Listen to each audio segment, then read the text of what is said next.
Basically আমরা হচ্ছিল আজকে আইএস 16 নিয়ে কথা বলবো, যেখানে প্রপার্টি প্লান্ট এন্ড ইকুইপমেন্ট নিয়ে হচ্ছিল এই আইএসটা হচ্ছিল সাজানো আর কি। আহ, আচ্ছা, ফার্স্ট অফ অল হচ্ছিল আমাদের প্রত্যেকটা আইএস যখন আমরা হচ্ছিল জানবো, প্রথমে হচ্ছিল আমাদের জানতে হবে যে আসলে এই আইএসটার অবজেক্টিভ কি ছিল এবং এই আইএসটার স্কোপ কি। মানে আসলে আমাদের ধরেন হচ্ছিল স্কোপটা জানা জরুরি কারণে, কারণ হয়তো বা আমরা একটা জিনিস চিন্তা করতেছি যে এটা হয়তো বা প্রপার্টি প্ল্যান্ট ইকুইপমেন্ট হইতে পারে, বাট এটা আসলে প্রপার্টি প্ল্যান্ট ইকুইপমেন্ট বা ওই আইএসসি শুরুতে বলে দিছে যে এই স্ট্যান্ডার্ডটা আসলে ওই স্পেসিফিক এরিয়ার জন্য অ্যাপ্লাই হবে না। তার মানে হচ্ছিল আমার এই আইএসটা যেখানে অ্যাপ্লাই হবে না সেখানে হচ্ছিল আমরা এটা ইউজ করতে পারবো না। ফার্স্ট অফ অল হচ্ছিল এখানে যেটা হচ্ছে যে আমাদের আইএস 16 এর অবজেক্টিভটা যেটা বলছে সেটা হচ্ছিল আমার প্রপারলি আমার যে প্রপার্টি প্ল্যান্ট ইকুইপমেন্ট আছে সেটা যাতে হচ্ছিল আমি প্রপারলি অ্যাকাউন্টিং ট্রিটমেন্টটা করতে পারি, যাতে আমার হচ্ছিল ইউজার অফ ফাইন্যান্সিয়াল স্টেটমেন্ট যারা আছে তারা যাতে হচ্ছিল সহজে হচ্ছিল আমার প্রপার্টি প্ল্যান্ট ইকুইপমেন্ট রিলেটেড যে রিকোয়ার্ড ইনফরমেশন গুলো আছে এই ইনফরমেশন গুলো যাতে সহজে হচ্ছিল ওরা হচ্ছিল অবটেন করতে পারে, বা ইনফরমেশন গুলো হচ্ছিল ওরা যাতে হচ্ছিল ইউজ করতে পারে তাদের যে ইন্টেন্ডেড ইউজার আছে।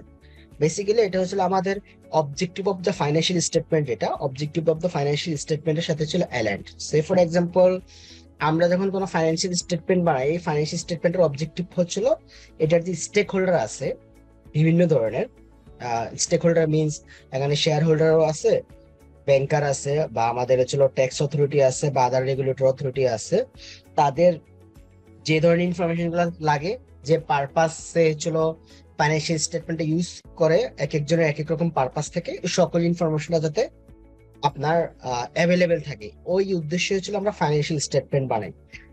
সো সেম উদ্দেশ্যেই আমার হচ্ছিল আইএস 16টা আসছে। জাস্ট এখানে যেটা বলছে যে প্রপার্টি প্ল্যান্ট ইকুইপমেন্টটা যাতে হচ্ছিল প্রপারলি রিকগনাইজ করা যায়, যাতে আমার ইউজার অফ ফাইন্যান্সিয়াল স্টেটমেন্ট তারা যাতে ছিল প্রপার ইনফরমেশনটা পায়। ওকে, এখানে আমার হচ্ছিল আমি স্কোপে যাওয়ার আগে আমি যেটা বলতে চাচ্ছি যে আমার এই আইএসটা আসলে কোন কোন জায়গাতে অ্যাপ্লাই হবে না। ফার্স্ট অফ অল যেটা হবে সেটা হচ্ছে আইএফআরএস 5, অর্থাৎ যেখানে আইএফআরএস 5 অ্যাপ্লিকেবল সেখানে আমার আইএস 16 অ্যাপ্লিকেবল হবে না। যেমন নন current asset held for sell. Non current asset held for sell বলতে বোঝায় যখন কোনো একটা অ্যাসেট ম্যানেজমেন্ট বা বোর্ড ডিসিশন নেয় যে এই অ্যাসেটটা সেল করবে, তাহলে এটা হচ্ছিল আর আইএস 16 এর অধীনে পড়বে না, তখন সেটা চলে যাবে non current asset held for sale. Then আসছিল এগ্রিকালচার। এগ্রিকালচারের সবচেয়ে বড় এক্সাম্পল হচ্ছিল টি গার্ডেন। যে একটা আজান হচ্ছে, তো একটু আমি জাস্ট ওয়েট করছি। হ্যাঁ হ্যাঁ শোনা যাচ্ছে। ওকে, এবং সেকেন্ড যেটা সেটা হচ্ছিল এগ্রিকালচার। এগ্রিকালচার বলতে আমরা এগ্রিকালচারের মানে একটা মানে ক্লাসিক এক্সাম্পল হচ্ছিল টি গার্ডেন। যেমন মনে করেন হচ্ছিল চায়ের গাছ লাগাচ্ছে, সেটা বড় হচ্ছে এবং সেখান থেকে ধরেন হচ্ছিল যে পাতা পাওয়া যাচ্ছে সেটা সেল করে হচ্ছিল কোম্পানি তার রেভিনিউ জেনারেট করতেছে। দ্যাট মিনস যখন সে চায়ের গাছ লাগাচ্ছে তখন তো এটার অবশ্যই একটা ভ্যালু আছে, তাই না? তো সে ফর এক্সাম্পল আপনার যখন চায়ের গাছটার বয়স 2 মাস তখন তার ভ্যালু কত হবে, যখন এটা মনে করেন 4 মাস তখন তার ভ্যালু কত হবে, যখন 6 মাস তখন তার ভ্যালু কত হবে। বা মনে করেন হচ্ছিল কারোর একজন একটা এগ্রি ফার্ম আছে, সে হচ্ছিল ধরেন বিভিন্ন ধরনের হচ্ছিল আপনার যে গৃহপালিত পশু সেটা সে পালন করতেছে ফর বিজনেসের জন্য। তো যখন একটা গরুর বাছুর সে ফর এক্সাম্পল 2 মাস, তখন এটার ভ্যালু কত হবে, সেটা তো কন্টিনিউয়াসলি বড় হচ্ছে, ওই বড় হওয়ার সাথে সাথে তার ভ্যালুটা কত হবে। তো এই জিনিসটা হচ্ছিল আমাদের আইএস 41 হচ্ছিল আপনারা ডিসকাস করছে এগ্রিকালচার। তার মানে এগ্রিকালচার রিলেটেড যে ইস্যুগুলো আছে সেটা আইএস 16 কভার করে না। আরেকটা হচ্ছিল আমাদের exploration of the and evaluation of the mineral resource. যেমন মনে করেন যখন কোনো খনিজ সম্পদ উৎপাদন করতে যাচ্ছে বা এখান থেকে যে রিসোর্সটা উত্তোলন করবে, ওইটাও সেম আইএস 16 সেটা কি হচ্ছিল আপনার আপনার হচ্ছিল স্কোপের মধ্যে পড়ে না, সেটা আইএফআরএস 6 হবে। হ্যাঁ, এটা আইটা আমার এখানে একটু মিস হয়ে গেছে, এটা আইএফআরএস 6 হবে। আর একটা হচ্ছে ইনভেস্টমেন্ট প্রপার্টি। ইনভেস্টমেন্ট প্রপার্টি হচ্ছিল যে আপনার একটা বিল্ডিং আছে, সেটা হচ্ছিল আপনি নিজে ইউজ করেন না, সেটা হচ্ছিল আপনার ভাড়া দেওয়ার জন্য ইউজ করেন, সেটা হচ্ছে ইনভেস্টমেন্ট প্রপার্টি। তো সেটা হচ্ছিল আপনার হচ্ছিল আইএস 16 এর স্কোপের মধ্যে পড়ে না।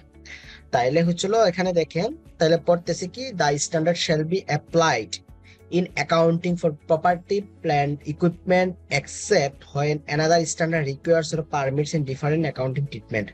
অর্থাৎ এটা প্রপার্টি প্ল্যান্টের জন্য অ্যাপ্লিকেবল, বাট যদি অন্য কোন স্ট্যান্ডার্ড অন্য কোন আইটেমের জন্য থাকে তাহলে ওইটা ব্যতীত আর কি। যেমন হচ্ছিল এগুলা IFRS 5, IS 41, IFRS 6 and IS 40।